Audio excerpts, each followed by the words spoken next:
Bonsoir à tous et bienvenue dans ce nouveau numéro du 7-8 Société. Ce soir, nous allons parler de la ruralité dans les Yvelines. Quels sont les enjeux pour les zones rurales dans les années à venir? Quels sont les besoins des habitants, les préoccupations également des habitants? C'est à ces questions que nous allons tenter de répondre ce soir et c'est pour répondre à ces questions également que le département des Yvelines a lancé il y a plusieurs mois les assises de la ruralité. Nous allons évoquer le sujet avec nos invités. Pauline Vinocourt-Lefebvre, vice-présidente du conseil départemental délégué aux ruralités. Philippe Geslan, maire de Méricourt et président de l'Union des maires ruraux des Yvelines. Lucille Mététal, chargée d'études à l'Institut d'aménagement et d'urbanisme d'Île-de-France. Et enfin, François Lecoq, agriculteur et membre des jeunes agriculteurs d'Île-de-France. Bonsoir à vous quatre. Et avant de se lancer dans ce débat, un point avec vous, Pauline Vinocourt-Lefebvre, sur ces assises de la ruralité. C'est un processus qui a été lancé à l'automne dernier. On voit les chiffres apparaître à l'écran, 30 rencontres en tout, 2000 participants et 500 contributions. Pourquoi vous avez eu l'idée initialement de lancer ces assises de la ruralité? Est-ce que le département, est-ce que la majorité au sein du conseil départemental, les élus ne connaissaient pas bien les besoins des zones rurales, du monde rural dans les Yvelines? Si les élus ruraux connaissaient d'autant plus les besoins des zones rurales qu'on sortait d'une campagne électorale, donc on en avait un peu entendu parler sur le terrain, mais l'idée était de répondre le mieux possible aux besoins des habitants dans le contexte de restrictions budgétaires qui est le nôtre, et il nous a paru utile d'aller à l'écoute des habitants et des acteurs de ces territoires pour être le plus pertinent possible dans les réponses qu'on pouvait leur apporter. Et vous avez eu ainsi des contributions, 500 précisément, et parmi les préoccupations majeures qui sont ressorties, on a en numéro 1, on le voit aussi à l'écran, les déplacements, le numéro 2, haut débit, en 3, lien social, en 4, l'emploi, et puis en 5, l'urbanisation, avec les déplacements largement devant, puisque c'est 51% des personnes qui ont contribué à cette enquête qui ont mentionné les déplacements. C'est quelque chose qui vous a surpris, ce classement, ces informations-là, ou alors vous les connaissiez également déjà? Non, on imaginait bien que c'était les sujets essentiels, avec des variantes selon les territoires sur lesquels se tenaient les réunions, mais on savait que c'était des sujets essentiels pour les habitants de nos territoires ruraux. On a des axes de transport saturés, des transports en commun insuffisants, voilà, donc on s'y attendait un peu, mais Aujourd'hui, vous avez les moyens de répondre à ces problèmes précisément? oui, alors on répondra pas à tous les problèmes qui ont été évoqués, c'est pas possible, c'est pas forcément nos compétences. Et en revanche, dans les échanges qu'on a pu avoir avec les habitants, il y a eu quelques propositions d'initiatives qui pourraient répondre aux problèmes d'accessibilité aux gares, aux problèmes de transport, notamment sur le développement d'applis de covoiturage ou d'autostop organisé, des choses comme ça que le département pourrait appuyer, sur lesquelles on pourrait être moteur. Lucille Mététal, quand vous voyez aussi, vous, ce classement avec le déplacement numéro 1, 51% des gens qui mentionnent que c'est leur priorité numéro 1, justement. Ensuite, on a le haut débit, le lien social, l'emploi, l'urbanisation. Vous, expert de ce sujet-là, ça ne vous surprend pas non plus? C'est ce que vous voyez au quotidien? Non, ça ne me surprend pas. On a quand même néanmoins quelques tendances assez nouvelles concernant la mobilité qui sont intéressantes à observer, et notamment une stabilisation des distances domicile-travail pour les habitants de ces territoires périurbains et ruraux. L'usage de la voiture aussi qui se stabilise, là où elle n'avait de cesse que de progresser depuis des années et des années. Et puis, principalement, un recentrage des activités hors travail, un recentrage des activités, quels que soient les motifs, achats, loisirs et vie sociale, autour du lieu de résidence. Donc avec des distances qui, elles, ont tendance à diminuer. Comme si... On ne va plus au sein de l'agglomération ou du monde urbain pour faire ses activités culturelles, sociales, après le travail. On fait ça près de chez soi. On voit des habitants qui ont un peu tendance à tourner le dos dans leur vie à cette agglomération, à mieux explorer le territoire de la proximité. Il y a un retour du local, de la localité, une nouvelle appétence pour les commerces de proximité qui s'observe à la fois dans nos enquêtes quantitatives, mais qui fait bien écho aussi à ce que nous ont raconté les habitants lors des enquêtes qualitatives. Et cette quête de proximité, elle s'observe aussi dans une fréquentation plus importante des espaces naturels, une appropriation de ces espaces naturels qui font partie vraiment du mode de vie des habitants, Là où il y a quelques années, dans nos enquêtes, c'est la maison qui venait en premier. C'est-à-dire que finalement, on quittait la ville pour avoir une maison et de l'espace au sein de cette maison, mais l'environnement était peu cité dans les choix résidentiels et dans les motivations. Aujourd'hui, il est essentiel. Les espaces de nature font partie de ce mode de vie. On va continuer le tour de table avec vous, Philippe Geslan. Alors, vous êtes maire de Méricourt et puis aussi président de l'Union des maires ruraux des Yvelines. Vous aussi, les déplacements, le haut débit, c'est ce qu'on vous dit en premier, j'imagine. Oui, c'est les deux critères qui arrivent en premier. Alors, moi, je veux saluer tout de suite l'initiative qu'a pris le département d'organiser ces assises de la ruralité. Tout ce qui concourt à l'amélioration de la vie de nos habitants, évidemment, est une bonne chose. Voilà, donc on le voit bien au travers de ce qui est ressorti, hein, c'est les préoccupations principales, c'est le déplacement.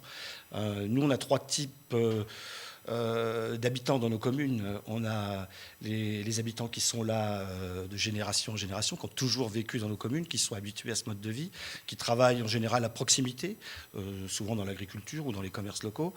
Après, comme vous l'avez dit, les habitants qui viennent pour un choix de vie, parce que c'est le cadre de vie, c'est de s'approprier la nature, c'est un peu un retour aux sources, notre mode de consommation, etc.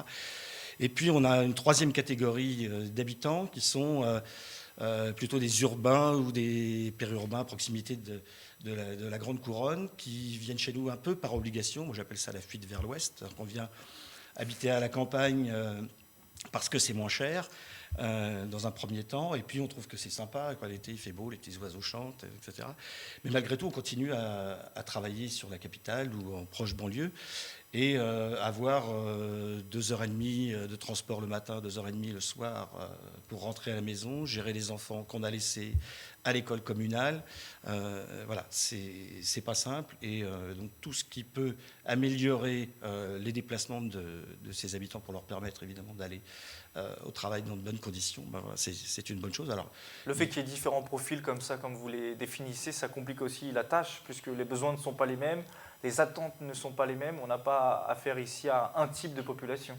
Ah non, pas du tout. Alors, c'est sûr que ces nouveaux habitants, pour nous, on doit s'adapter, on doit réinventer notre ruralité, hein.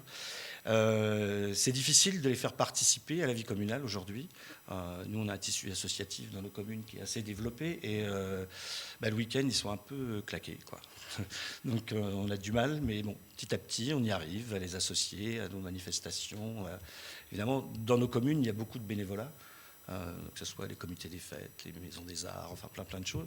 Et voilà, on y arrive, et on y arrive au travers de l'école, puisque c'est l'école qui crée le lien, c'est un lieu de rencontre, c'est un lieu de vie. Dans nos petites communes, il n'y a plus beaucoup de commerce. Donc le lien, c'est l'école. Donc c'est à partir de là qu'on arrive à les fédérer, à les rassembler, à les intéresser à nos vies. François Lecoq, on termine ce premier tour de table avec vous. Vous êtes agriculteur, donc vous travaillez dans le monde rural, vous y vivez aussi. Du coup, j'imagine que pour vous, la priorité, ce n'est pas forcément les déplacements. C'est aussi une inquiétude, hein, pour nous le déplacement, parce qu'on se doute qu'on fait venir des populations de plus en plus nombreuses sur les Yvelines. Il faudra bien que ces gens puissent aller travailler. On a peur tous les ans, nous perdons déjà 1500 hectares de terres agricoles au niveau Île-de-France. S'il faut reconstruire des routes ou des voies de chemin de fer ou des déviations, bien entendu que notre outil de travail est en danger. Donc un des avantages qu'il y a eu, parce que tous ces débats participatifs sont toujours un petit peu inquiétants pour l'agriculture, un point intéressant a été le fait de pouvoir discuter avec les populations de nos villages qui ont toujours un a priori sur notre métier. Donc ça a été aussi un moment d'échange qui est très important. Aujourd'hui, les habitants des zones rurales ont des a priori sur les agriculteurs. Pourtant, oui. Ça va de pair, normalement. Les gens ont des a priori parce qu'aujourd'hui, les médias leur font voir une certaine agriculture qui n'est pas forcément celle qu'ils voient à côté de chez eux en permanence. On est d'accord. Alors le but de ces assises, Pauline Vinocourt-Lefebvre, c'est de cerner les préoccupations des habitants et de tenter d'y répondre. Vous avez évoqué le sujet, vous avez commencé pour les transports. Quelles mesures on peut mettre en place concrètement, assez rapidement, pour répondre aux besoins des habitants, si vous avez su ou pu aussi cerner précisément ces besoins-là? Sur les transports. Sur les transports, oui. Alors, rapidement, ça ne va pas se faire du jour au lendemain parce que ce n'est pas des choses simples à mettre en œuvre. Et sur les L'idée, c'est transports. pas non plus de faire des promesses à tout va. Non, et puis ça n'aurait pas de sens. Et c'est surtout sur les transports, il faut faire plusieurs choses. C'est-à-dire qu'on a un programme pour intervenir sur les parkings relais au niveau des gares, pour les redimensionner, pour que ce soit des vrais espaces intermodaux. Mais il faut aussi qu'on ait des solutions de covoiturage pour aller vers ces parkings, pour pas que chacun prenne sa voiture et se mette sur le parking, parce que sinon, on aura beau le redimensionner, ce ne sera jamais suffisant.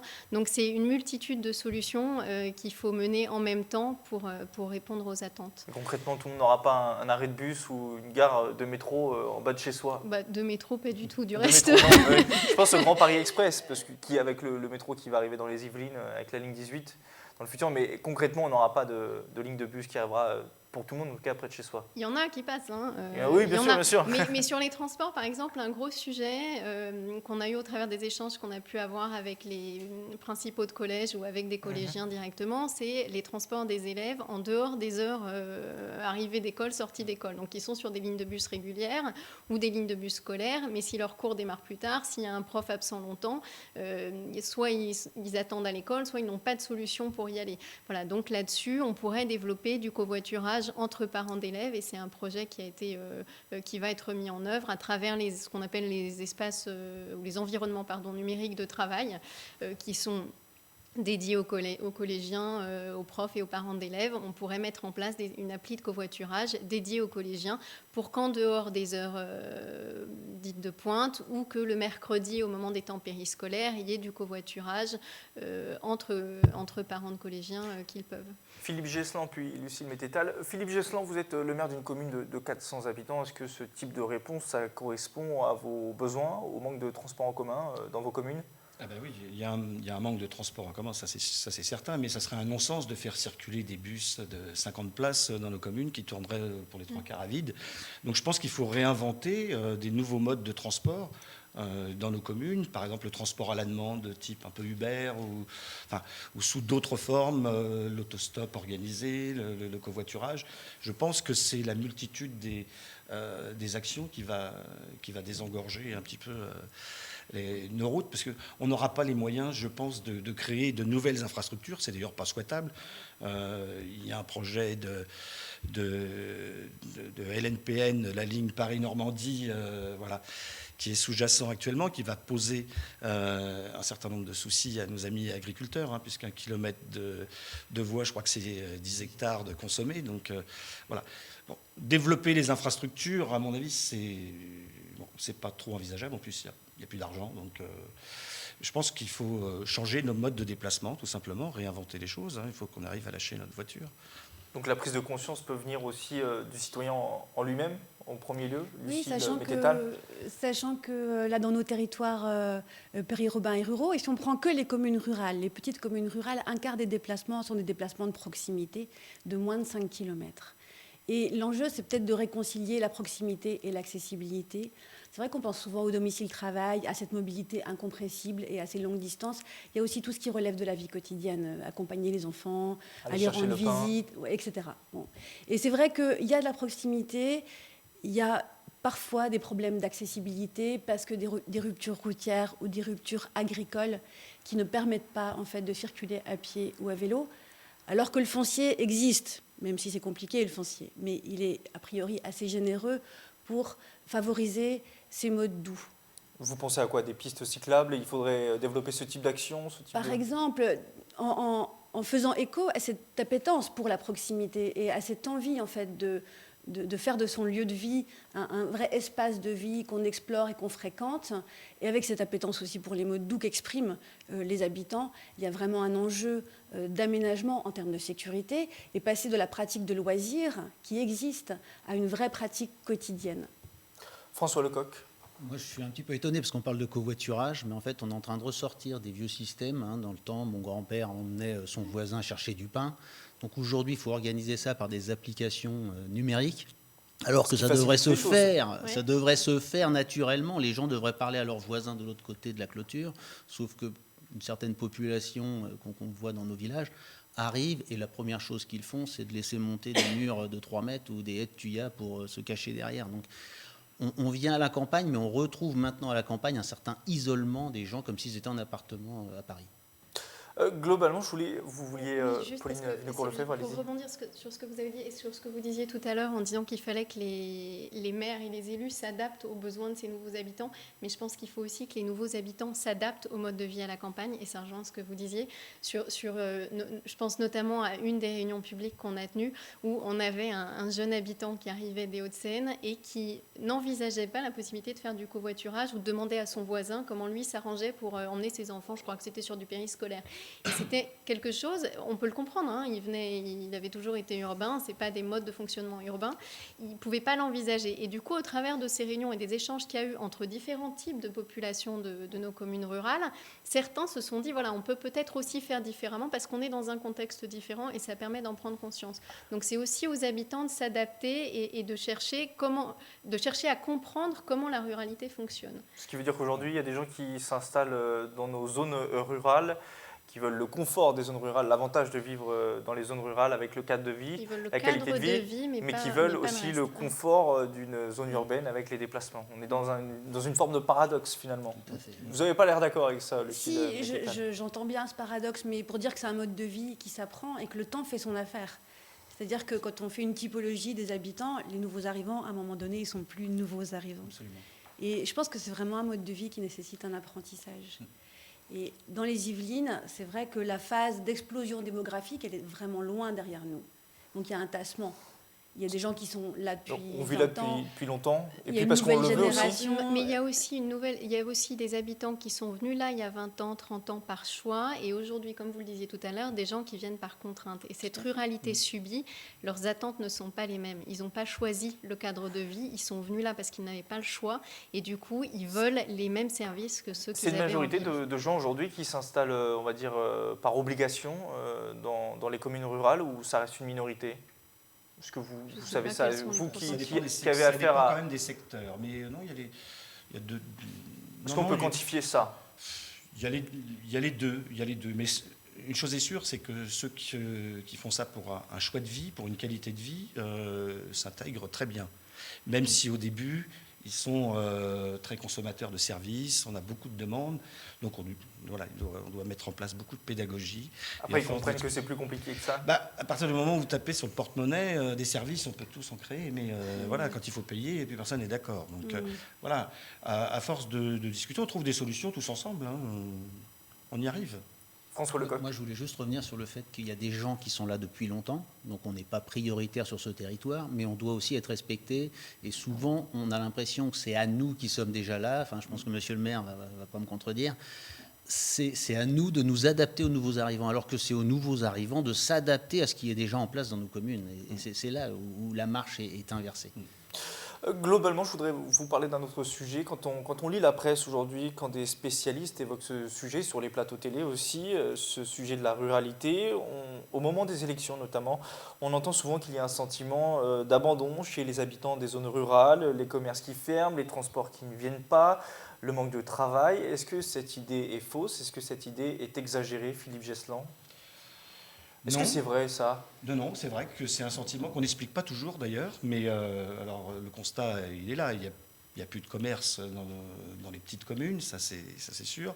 Donc il faut essayer de préserver ce qui reste, et notamment des communes de moyenne importance, type 1000-1500 habitants, où vous avez aujourd'hui encore un pharmacien, un boulanger, un café, etc. C'est le jour où le médecin partira de cette commune-là, par exemple, la pharmacie fermera. Et voilà. Donc il faut essayer de préserver ça, faire du rabattement, pas toujours sur les grandes villes, justement à propos du transport, mais faire du rabattement sur ces communes de taille moyenne qui permettent une petite vie locale. Ça, je pense que c'est très important. Donc à terme, c'est la disparition des toutes petites communes, ce que vous prédisez plus ou moins? Non, c'est pas la Des toutes disparition petites. pour ça des communes, c'est la disparition des commerces dans les communes, mais on va s'adapter. Alors la disparition Alors des de communes, la c'est... vie dans les toutes petites communes alors? Oui, voilà, il faut absolument se battre pour maintenir nos écoles. Mais effectivement, si vous parlez de la disparition des communes, programmée par l'État, par la technocratie parisienne, par exemple, Je pense que ce n'était pas la couche du millefeuille à laquelle il fallait s'attaquer, mais bon, on veut faire des économies partout, mais c'est pas en supprimant les petites communes qu'on fera des économies. Hein. Les élus ruraux ne sont pas des carriéristes en politique, c'est plutôt des bénévoles. Hein. Si je prends le cas de ma commune, un maire plus 3 adjoints, ça doit faire 1300 € d'indemnité, pour parler chiffres. Donc nous, on est plutôt tous des passionnés parce qu'on aime notre village, on aime nos habitants, il faut aimer les gens hein, quand on est dans les communes rurales. Donc je pense que c'est une erreur de vouloir la disparition des communes. Hein. Le particularisme français des 36 700 communes, c'est plutôt un atout.